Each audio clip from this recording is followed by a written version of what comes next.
पहले पेज में है BRICS support dialogue between Russia and Ukraine. तो अब इसमें पीटी में क्वेश्चन क्या आ सकता है, ये इससे पहले पूछा गया है फोर्टेलेजा डिक्लेरेशन, जिसके अंतर्गत न्यू डेवलपमेंट बैंक बना था, ये पता होना चाहिए।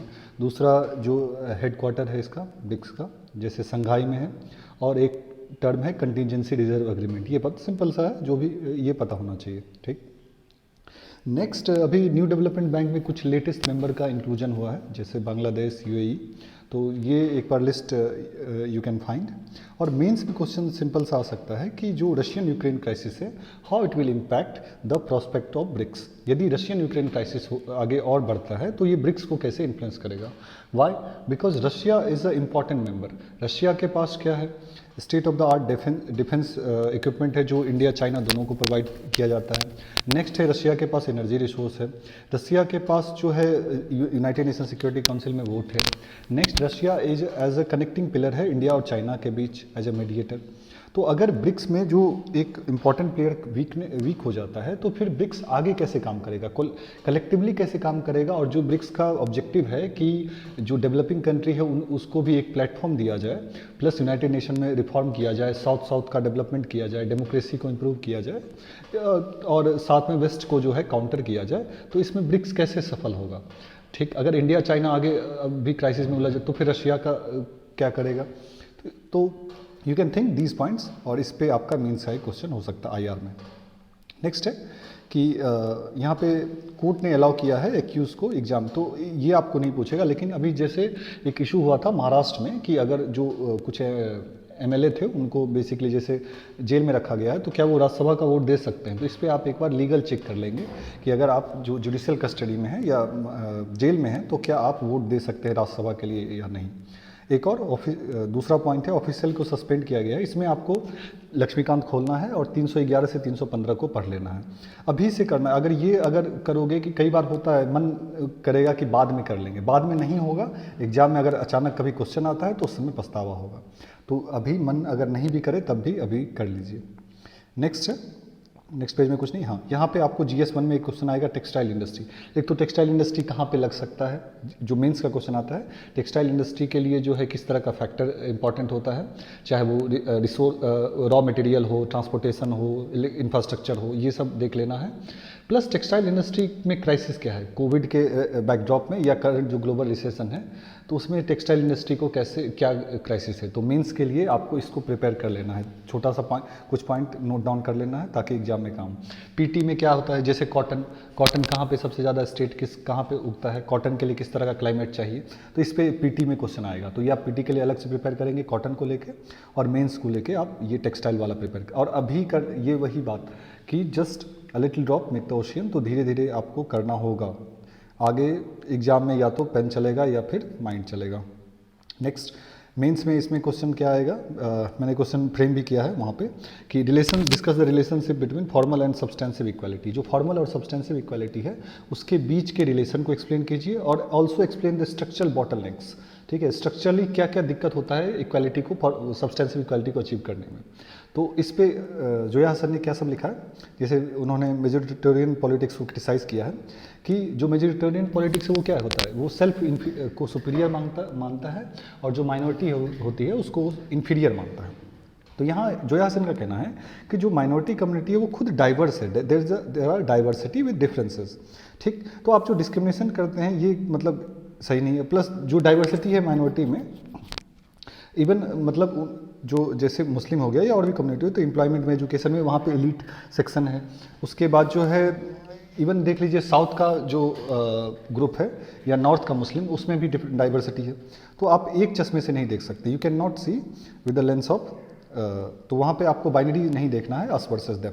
तो ये उन्होंने क्रिटिसाइज़ किया है कि जो माइनॉरिटी है वो खुद वहाँ पे डाइवर्सिटी है। दूसरा है कि जो मेजोरिटेरियन पॉलिटिक्स है वो सेकुलर फैब्रिक को कैसे हैम्पर करता है। तो मेजोरिटेरियन पॉलिटिक्स क्या करता है, पावर शेयरिंग जो है बस मेजोरिटी के बीच रहता है।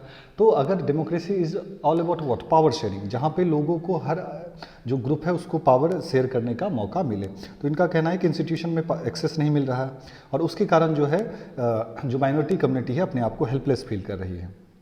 तो उन्होंने कुछ टर्म भी यूज किया है, जैसे इथनिसाइजेशन ऑफ स्टेट, स्टेट में जो है ethnicity as a tool use किया जा रहा है, इथनिसिटी का जो है पॉलिटिक्स हो रहा है, ये आप यूज कर सकते हैं मेंस में, आंसर राइटिंग में। तो उन्होंने एक लाइन यूज किया है कि इंडियन एक्सपीरियंस में ये दिखा है कि अगर एक्सेस टू इंस्टीट्यूशन अगर मिलता है, अगर आपका रिप्रेजेंटेशन होता है, तभी स्टेट आप पे ध्यान देती है। तो ये सब कुछ स्ट्रक्चरल बॉटलनेक है, जैसे पॉलिटिकल एक्सेस हो गया, उसके बाद जो है विद इन जो डाइवर्सिटी है, ये सब अगर हम नहीं देखेंगे तो फिर क्या होगा, माइनॉरिटी कम्युनिटी के लिए काम नहीं कर सकते हैं। तो इंडियन स्टेट को या फिर जो इंडियन डेमोक्रेसी उसको अगर फर्दर स्ट्रेंथन करना है तो आपको जो स्ट्रक्चरल बॉटलनेक है यू हैव टू एड्रेस। तो इसको ध्यान में रख के you can think and only then you can write the better answer. बाकी यूक्रेन को लेके है तो इसमें आप पीटी का देखेंगे, united nation human rights council, इसको आप चेक कर लेंगे। कोलंबिया में एक फार्क है, तो फार्क देख लेना। कोलंबिया का मैप देख लेंगे गूगल वहाँ पे आप एटलस में कि कोलंबिया जो है उसका बॉर्डरिंग कंट्री कौन है। आज अब यूपीएससी में इस तरह का भी ट्रेंड शुरू हो गया, तो ये कोलंबिया का मैप देख लेंगे। नेक्स्ट है, आगे बढ़ेंगे अगर,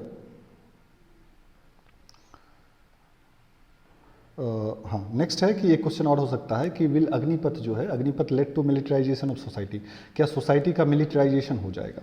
तो अग्निपथ स्कीम है क्या, अग्निपथ स्कीम का क्या अर्थ है, मतलब ऑब्जेक्टिव क्या है, यंगर जनरेशन को इंट्रोड्यूस करना, कॉस्ट कटिंग करना, R&D में इन्वेस्ट करना, क्योंकि अब इंडिया क्या हाइब्रिड वॉर फेस कर रहा है। अब डायरेक्टली हम मैन पावर से नहीं लड़ सकते, we need tech, we need new way of thinking, इन सब के लिए अग्निपथ स्कीम शुरू हुआ है। अच्छा, काउंटर आर्गुमेंट क्या है, जॉब का क्या होगा, जो 4 साल के लिए आएंगे तो उनके मोरल का क्या होगा, क्या इतना कम ट्रेनिंग में can they become a good soldier, क्या वो सर्व कर पाएंगे बेटर। तो ये सब कुछ क्वेश्चन है that needs to be addressed. बाकी और भी है कि अगर आप इतने कम समय में ट्रेन करोगे तो जो जब तक तैयार होगा तब तक तो उसका रिटायरमेंट हो जाएगा, उनका क्या होगा।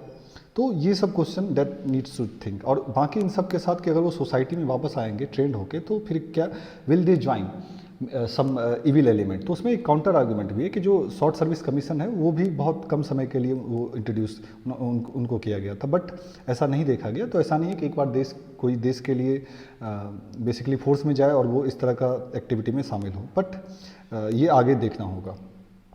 तो एडिशनली वही है कि क्या और आप इसी के लिए एक इंस्टीट्यूशन संस्था चाहिए जैसे बाकी एक्स सर्विसमैन के लिए, क्या और कोई डिपार्टमेंट।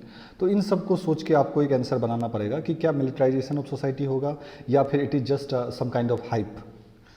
नेक्स्ट है थर्मल पावर। तो कोल का आपको रैंक देखना है, इंडिया भी इंपोर्ट करने में क्या पोजीशन है, पहला।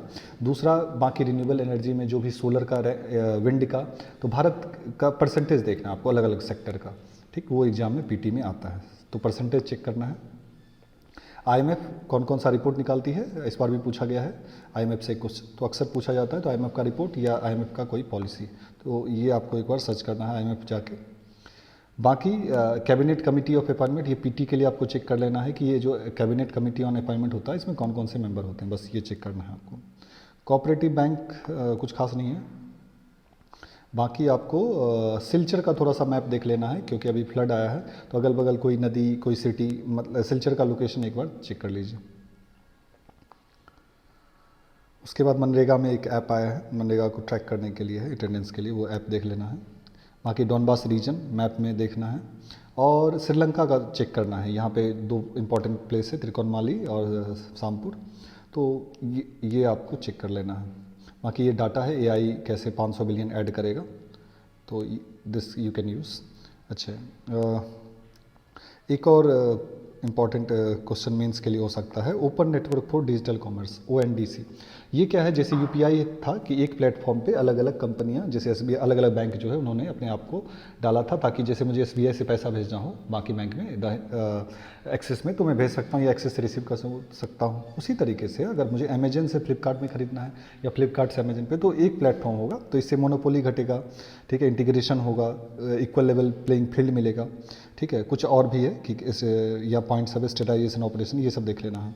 और बाकी काउंटर है, आर्गुमेंट भी है कि क्या सभी कंपनी पार्टिसिपेट करेगी, पेमेंट कैसे क्या होगा, ठीक है, तो सिक्योरिटी, तो ये कुछ पॉइंट है।